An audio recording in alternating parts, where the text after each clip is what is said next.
సినిమాతో మంచి టాక్ సంపాదించుకున్న అల్లు శిరీష్ చాలా గ్యాప్ తర్వాత శ్రీరస్తు శుభమస్తు అనే సినిమా ద్వారా మళ్ళీ స్క్రీన్ మీద కనిపించబోతున్నాడు. అయితే ఈ సినిమా కోసం చాలానే కష్టాలు పడుతున్నారు ఈ సినిమా యూనిట్ మెంబర్స్. కాకపోతే ఇందులో బన్నీ ఇన్వాల్వ్మెంట్ కూడా చాలానే ఉంది. ఒకటి కాదు, రెండు కాదు, 2 వారాలకు పైగానే బన్నీ తమ్ముడి సినిమా కోసం శ్రమపడ్డాడు. ఇదంతా తమ్ముడి సినిమా బాగా రావాలనే. ఇంకా అల్లు అరవింద్ అయితే చెప్పనక్కర్లేదు. 50% వరకు స్క్రిప్ట్ స్టేజ్ లో ఉన్నప్పుడే మార్పులు చేర్పులు చేయించేశాడు. 25% వరకు రీషూట్ చేయించాడు. ఇలా అని చెప్తే వాళ్ళు యాక్సెప్ట్ చేయరనుకోండి, అది వేరే విషయం.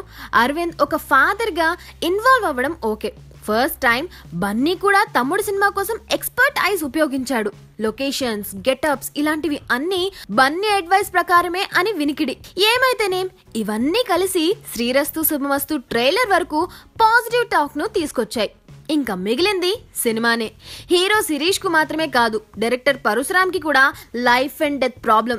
ఎందుకంటే ఆ మధ్య రవితేజ హీరోగా డైరెక్ట్ చేసిన సారోచార సినిమా డిజాస్టర్ కావడంతో ఆయన చాలా లాస్ లోకి వెళ్ళిపోయాడు. సో మళ్ళీ ఈ సినిమా ద్వారా ఆయన గ్రాఫ్ ని పెంచుకుందామనే ప్రయత్నంలో ఉన్నాడు. ఈ ప్రయత్నంలో సపోజ్ ఆయన సక్సెస్ అయితేనే పరశురామ్ ముందుకు వెళ్ళగలిగేది. సో మొత్తానికి శిరీష్ కంటే కూడా డైరెక్టర్ పరశురామ్ కే ఈ సినిమా చాలా కీలకమని చెప్పాలి. ఇది హిట్ అయితే ఇంకా పైన శిరీష్ సినిమాలకు ఆఫ్ స్క్రీన్ బన్నీ పర్యవేక్షణ పెరిగినా పెరగచ్చు. సో ఏముంటుందో సినిమా రిలీజ్ అయ్యే వరకు మనం వెయిట్ చేసి చూడాల్సిందే. కళ్యాణ్ రామ్ చెప్తూ ఇదంతా పూరి జగన్నాథ్ పనే అని, అండ్ తన సినిమాకి న్యూ లుక్ ట్రై చేసి అందరికీ షాక్ ఇద్దామని పూరి చెప్పాడని. విజయ్ లవ్ స్టోరీ 2012లో స్టార్ట్ అయింది.